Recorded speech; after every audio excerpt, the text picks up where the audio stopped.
In a moment, with a phone call from the Israeli army, another Gaza high-rise became a condemned building, minutes ticking down on a one-hour warning. This, the office of the Associated Press, as its staff made instant decisions about what they needed to salvage to keep on working. Across the lift lobby, staff from the Al Jazeera bureau were doing the very same thing. On the street outside, the building's owner pleading for a stay of execution. We need 10 minutes. As you can see, they're all around me. The press, not people who are going in to get weapons out. But there was no arguing, not even about the timing.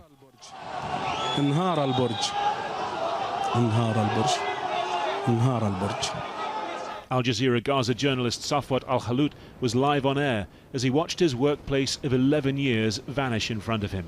We panicked, frankly, we panicked.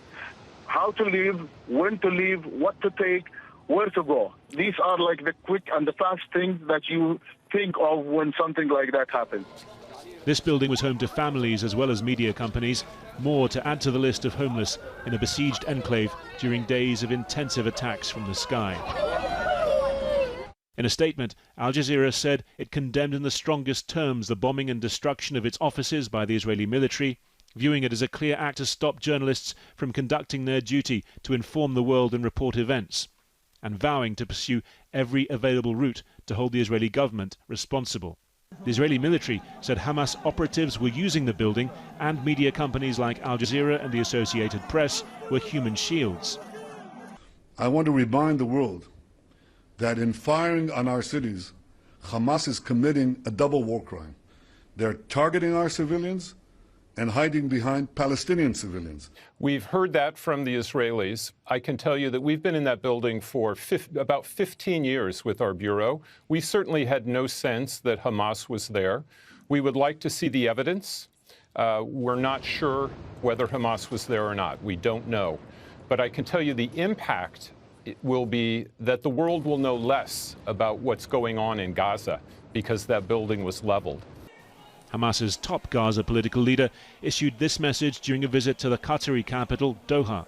Look, this is the besieged Gaza that has been besieged for 15 years under siege from every direction.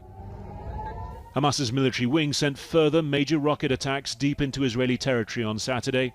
A 55-year-old Israeli man was killed when one rocket struck his home in a Tel Aviv suburb. In the midst of it all, in the occupied West Bank, Palestinian protesters confronted Israeli soldiers on Nakba Day, when Palestinians mark the creation of the State of Israel, what they call the catastrophe. The Palestinian Red Cross said scores were wounded, many by live ammunition. In occupied East Jerusalem, more scuffles around the neighborhood of Sheikh Jarrah, where threatened forced expulsions have fueled the tensions.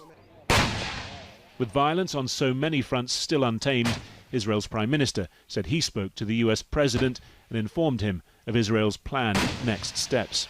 Harry Fawcett, Al Jazeera, West Jerusalem.